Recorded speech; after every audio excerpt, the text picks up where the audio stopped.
நாங்கள் போன விநாயகர் சதுர்த்தியில் சாப்பிட்டு போட்ட மிச்ச கரும்புல இருந்து தான் இத்தனை கரும்புகள் வந்து எங்கள் மாடி தோட்டத்தில் வளர்ந்துச்சு.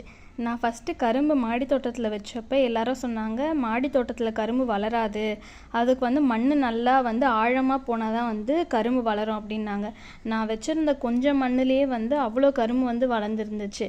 ஸோ நாங்கள் இப்போ ஏன் வந்து இதை எடுத்து க்ளீன் பண்ணுறோம் அப்படின்னு பார்த்தீங்கன்னா, எங்கள் வீட்டில் வந்து அந்த இடத்த வந்து க்ளீன் பண்ண போகிறாங்க. ஸோ அதனால் எடுத்துகிட்டு ஒரு தொட்டியில் வந்து வச்சிடலாம் அப்படின்னு வந்து சொன்னாங்க. ஸோ எடுக்கிறோம், பெருசான கரும்பெல்லாம் வந்து சாப்பிட்டுடலாம், மிச்சம் இருக்கிற வேரை மட்டும் எடுத்து நட்டு வைக்கலாம் அப்படின்னு வந்து நாங்கள் பிளான் பண்ணோம். ஸோ அதனால தான் வந்து நாங்கள் க்ளீன் பண்ணிகிட்ருக்கோம்.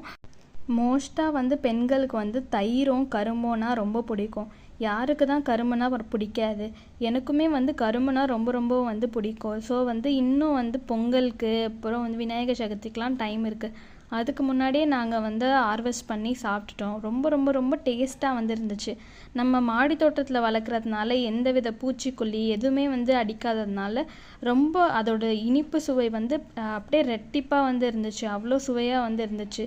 நான் கடை கரும்பெல்லாம் வந்து சாப்பிட்ருக்கேன். ஆனால் அந்த கரும்பு வந்து அவ்வளோ இனிப்பு இருக்காது, தண்ணி மட்டும்தான் இருக்கும். ஆனால் இது வந்து அப்படி இல்லை, அவ்வளோ இனிப்பாக வந்து இருந்துச்சு. நீங்களும் வந்து உங்கள் வீட்டில் இருக்கிற குழந்தைங்க வந்து கரும்பு பிடிக்கும் அப்படின்னாங்கன்னா ஈஸி தான். கொஞ்சோண்டு மண்ணில் நட்டு வச்சுருங்க, தானாக வந்து முளைச்சி வந்துடும். உங்கள் குழந்தைங்க கேட்ட உடனே நேராக வந்து கடையில் வாங்கி தராமல் வீட்லேயே அதை நட்டு அதை வளர்க்குறத பார்த்து அதை தினம் தினம் ரசித்து அதை வளர்த்து அதை சாப்பிட்றப்போ அதோட டேஸ்ட்டும் தனி, அவங்க நிறைய வந்து கற்றுக்கவும் செய்வாங்க. தேங்க்யூ.